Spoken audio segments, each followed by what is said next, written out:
మన నందికొట్కూరు పీ మార్టులో August big sale August 5వ తేదీ నుండి 12వ తేదీ వరకు నందికొట్కూరు పీ మార్టులో ప్రతి వస్తువుపై అధిక డిస్కౌంట్. అడ్రస్ టీవీఎస్ షోరూమ్ వెనుక నందికొట్కూరు. ఫోన్ 08513280968.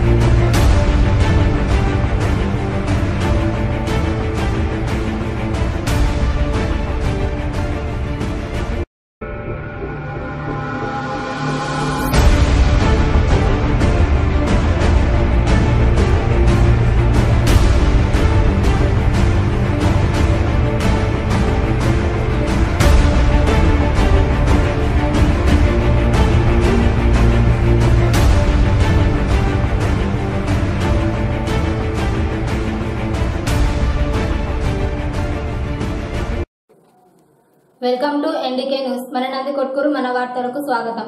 మాజీ ఎమ్మెల్యే బైరెడ్డి రాజశేఖర్ రెడ్డిని విమర్శించే అర్హత తెలుగుదేశం పార్టీ నాయకులకు లేదని కాంగ్రెస్ పార్టీ నియోజకవర్గ ఇన్ఛార్జ్ అశోకరత్నం, మాజీ జెడ్పీటీసీ నాగేశ్వరరావు విమర్శించారు. స్థానిక బైరెడ్డి రాజశేఖర్ రెడ్డి స్వగృహంలో ఏర్పాటు చేసిన విలేకరుల సమావేశంలో వారు మాట్లాడుతూ ఏఐసిసి అధ్యక్షుడు రాహుల్ గాంధీ గారు ఆంధ్రప్రదేశ్ రాష్ట్రానికి ప్రకటించిన హామీలను మాత్రమే బైరెడ్డి రాజశేఖర్ రెడ్డి గారు పలు బహిరంగ సభల్లో ప్రస్తావిస్తున్నారని అన్నారు. గతంలో బైరెడ్డి రాజశేఖర్ రెడ్డి గారు 2 సార్లు నందికొట్కూరు నియోజకవర్గ శాసనసభ్యులుగా ఎన్నికయ్యారని, రాయలసీమ కోసం పదవులనే తృణప్రాయంగా వదిలేశారని, బైరెడ్డి రాజశేఖర్ రెడ్డి ప్రతిభను గుర్తించి రాహుల్ గాంధీ గారు పార్టీలోకి ఆహ్వానించారని, అలాంటి వ్యక్తిని విమర్శించే స్థాయి తెలుగుదేశం పార్టీ నేతలకు లేదని వారు మండిపడ్డారు. ఈ కార్యక్రమంలో మాజీ జెడ్పీటీసీ పుల్యాల నాగిరెడ్డి, మాజీ ఎంపీటీసీ చాంద్ బాషా, వెంకటేశ్వర్లాచారి తదితరులు పాల్గొన్నారు. మార్చి 18వ తారీఖున ఏఐసిసి ప్లీనరీ సమావేశంలో రాహుల్ గాంధీ గారు దేశ ప్రజలంతా ఉద్దేశించి ఆంధ్రప్రదేశ్కు స్పెషల్ స్టేటస్ ఇవ్వడానికి నేను ప్రధాని అయితే మొదటి సంతకం చేస్తానని ఆ ప్లీనరీలో చెప్పడం జరిగింది. రైతాంగానికి కూడా 2 లక్షల రూపాయల రుణమాఫీ చేస్తామని ఆ ప్లీనరీలో నేను చెప్పడం జరిగింది. ఆ ప్లీనరీకి నేను అటెండ్ అయ్యాను. తర్వాత సిడబ్ల్యూసి నిర్ణయం ఈ మధ్యకాలంలో వాళ్ళు ఒక తీర్మానం చేసేశారు. స్పెషల్ స్టేటస్ వచ్చిన ఇస్తాము, మొదటి సంతకం చేస్తామని, తర్వాత రైతులకు 2 లక్షల రుణమాఫీ చేస్తామని హామీ ఇచ్చారు.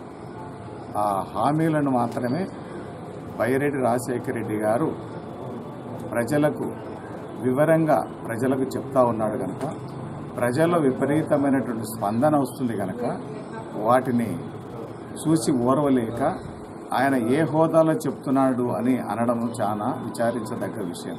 ఏంటంటే ఆయన ఆల్ ఇండియా కాంగ్రెస్ అధ్యక్షుడు చెప్పినటువంటి విషయాలను ప్రజలకు చేరవేస్తున్నాడు తప్ప ఆయన జాతీయ నాయకుడి హోదాలో హామీ ఇస్తలేడు. ఆయన రాహుల్ గాంధీ గారు చెప్పాడని చెప్తున్నాడు కానీ నేను చెప్తున్నానని ఎక్కడ చెప్పలేదు. దీనిపై ఎందుకంటే గతంలో 2008లో కాంగ్రెస్ పార్టీ దేశం మొత్తం మీద రుణమాఫీ చేసింది రైతులకు కనుక రైతాంగం కూడా ఇప్పుడు కాంగ్రెస్ పార్టీని చెప్పినటువంటి మాటలను నమ్ముతా ఉన్నారు, తండోపతండాలుగా వస్తూ ఉన్నారు. చెప్తా ఉంటే వాటిని ఓర్వలేక ఈ తెలుగుదేశం నాయకుడు అయిన చేరినాడు, వైసీపీలో నుంచి తెలుగుదేశంలో చేరాడు. ఇప్పుడు ఇది ఎస్సీ నియోజకవర్గము. ఎస్సీ నియోజకవర్గంలో ఆయన ఇన్ఛార్జిగా ఉండడం అనేది ఎస్సీల హక్కులను కాలరాయడము, ఆయన ఇన్ఛార్జి తీసుకోవడము చాలా ఆయన సిగ్గుపడాలి. అంతే తప్ప దాన్ని తీసుకొని నేను ఇన్ఛార్జిగా ఉన్నాడని మాట్లాడడం చాలా అవివేకమైనటువంటి విషయమని తెలియజేస్తా ఉన్నాను. ఎప్పటికైనా ఆయనకు ఏ హోదా ఉన్నదో ఆయన ప్రజలకు చెప్పండి. నువ్వేమి సర్పంచ్వా, ఎంపీటీసీవా, జెడ్పీటీసీవా, లేకపోతే మాజీ ఎమ్మెల్యేవా, నీకు ఏ హోదాలో ఉన్నదో మీరు చెప్పండి. విమర్శించేటప్పుడు కూడా ఒక స్థాయి అనేది ఒకటి ఉండాలి. ఎదుటి మనిషిని విమర్శించేటప్పుడు సద్విమర్శగా ఉండాలి. నీకు ఒక స్థాయి ఉండాలి. స్థాయి మరిచి మాట్లాడడం అనేది అది మంచి పద్ధతి కాదని తెలియజేస్తా ఉన్నాను. తెలుగుదేశం పార్టీలో ఈరోజు వరకు నీకు ఎస్సీ కాన్స్టిట్యూన్సీలో ఇన్ఛార్జి కన్వీనర్ అని చెప్పుకుంటున్నావు. ఆ అర్హత ఇప్పుడే మా మిత్రుడు అశోక్ రత్నం గారు చెప్పినట్టుగా నీకు ఆ అర్హత లేదు. ఎందుకంటే బైరెడ్డి రాజశేఖర రెడ్డి గారికి తెలుగుదేశంలో ఉన్నప్పుడు కూడా జిల్లా అధ్యక్షునిగా చేయడం అయింది, 2 సార్లు శాసనసభ్యునిగా చేయడం జరిగింది, 10 సంవత్సరాలు 2 పర్యాయాలు. తర్వాత జిల్లా అధ్యక్షునిగా 5 సంవత్సరాలు, రాయలసీమ తెలుగుదేశం పార్టీ ప్రధాన కార్యదర్శిగా కూడా పదవిలో కొనసాగి రాయలసీమకు ప్రత్యేక ఇన్ఛార్జిగా కూడా చేయడం జరిగింది, ప్రధాన కార్యదర్శిగా ఉంటూ. అదేవిధంగా మేము కూడా జిల్లా పార్టీలో ఉపాధ్యక్షులుగా ఉన్నాము, బీసీసీలో కన్వీనర్గా కార్యనిర్వాహక కార్యదర్శిగా కూడా పనిచేసాం, జిల్లా పార్టీలో పనిచేశాం. కానీ నీకు అలాంటి పదవి కూడా ఎక్కడ కనపడుతుండేది లేదు. నువ్వు ఒక కన్వీనర్గా అని చెప్పుకుంటూ ఎస్సీ కాన్స్టిట్యూన్సీలో నువ్వు ఒక రాష్ట్ర స్థాయి నాయకుడు లేకపోతే ఒక పార్టీకి ఉపాధ్యక్షునివో ప్రధాన కార్యదర్శి అయ్యి మాట్లాడినా అది ఒక విలువ ఉంటుంది. కానీ విలువలు గల నాయకులను విలువ లేకుండా మాట్లాడడం చాలా అవివేకము.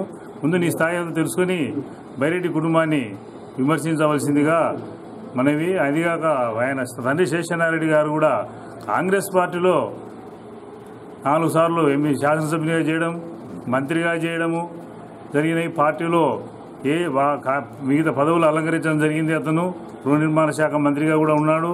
కానీ మీరు ఏదైనా మీ కుటుంబం కానీ మీ తండ్రి గారు కానీ మీరు కానీ రాజకీయాలు ఏమైనా పదవులు చేశారో, ఒక ఎంపీపీగా ఒక జెడ్పీటీసీగా కూడా మీకు అర్హత లేదు పార్టీలో ఒక జెడ్పీటీసీగా ఒక ఎంపీపీగా కానీ పార్టీ పదవులు కానీ ఏ కాడ లేదు. కన్వీనర్ అనేది ఎవరు ఎందుకు ఆడుతారు? నేను కూడా రేపు కాంగ్రెస్ జరుగుతుంది, నాకు కూడా కన్వీనర్ పోస్ట్ ఇస్తారు. అవన్నీ కాదు. అది నువ్వు ఏ పదవిలో కొనసాగావో ప్రజలతో ఎన్నుకోబడిన వ్యక్తిగా నువ్వు ఒకసారి ముందుకు వచ్చి మాట్లాడితే ఈ నందిగూరు నియోజక ప్రజలు హర్షిస్తారు. ఇది నియోజకవర్గం, ఎస్సీ నియోజకవర్గము. ఇంకా నీవు 10 సంవత్సరాలకు ఇక్కడ ప్రజాప్రతినిధిగా అయ్యే అర్హత లేదు. నువ్వు ఒక కుటుంబాన్ని విమర్శించి బైరెడ్డి రాజశేఖర్ని విమర్శించిన స్థాయి కాదు నీది. స్థాయి తెలుసుకుని మాట్లాడవలసిందిగా కోరుతున్నాను. పట్టణంలోని చౌడేశ్వరి దేవాలయంలో జన్మదిన వేడుకలు భక్తులు ఘనంగా నిర్వహించారు. భక్తాదులు ఉదయం నుండి భక్తి శ్రద్ధలతో అమ్మవారికి ఆకుపూజ, పవలింపు సేవ లాంటి కార్యక్రమాలను నిర్వహించారు.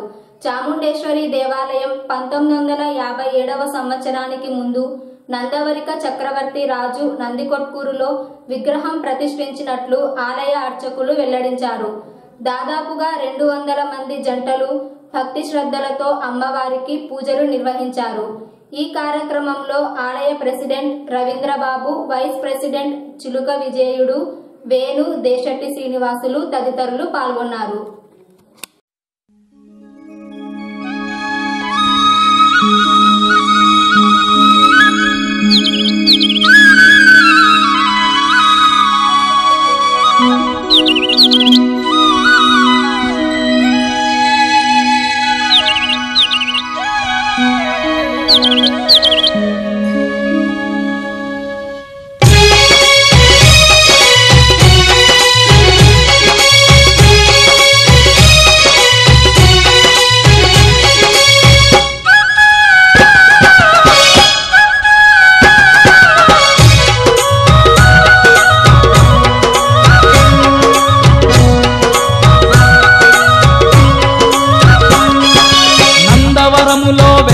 చౌడమాంబ మా తోడు నీడగా నీ ఉండాలని పువ్వులు, గాజులు, పసుపు, కుంకుమలు మరువక మేము తెచ్చినాము తల్లి. నందవరములో వెలసిన చౌడమాంబ మా తోడు నీడగా నీ ఉండాలని పువ్వులు, గాజులు, పసుపు, కుంకుమలు మరువక మేము తెచ్చినాము తల్లి.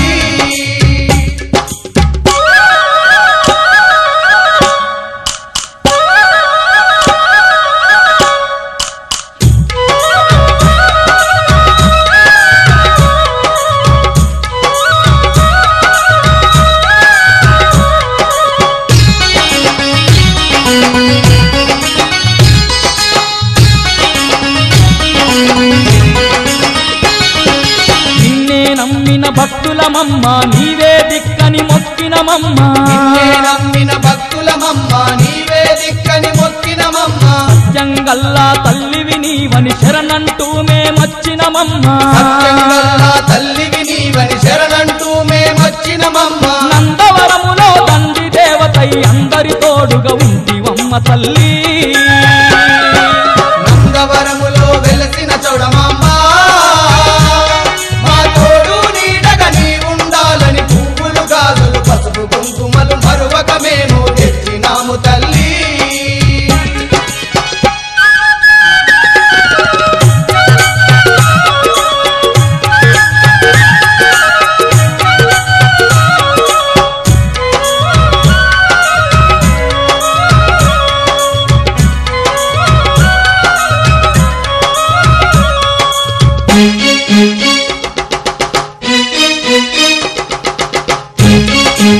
నందికొట్కూరు పట్టణంలో తొగర వీరక్షేత్ర కులదైవం అనేటువంటి శ్రీ చౌడేశ్వరి దేవి అమ్మవారి పుట్టినరోజును అంగరంగ వైభవంగా ఈరోజు నిర్వహించడం జరుగుతుంది.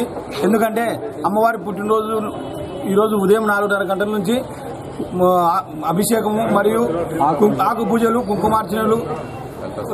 కుంకుమార్చనలందు భక్తాదులు విరిగా పాల్గొని దాదాపుగా 200 జంటలు ఈ రోజు కుంకుమార్చనలు ఆకు పూజలు నిర్వహించడం జరిగింది.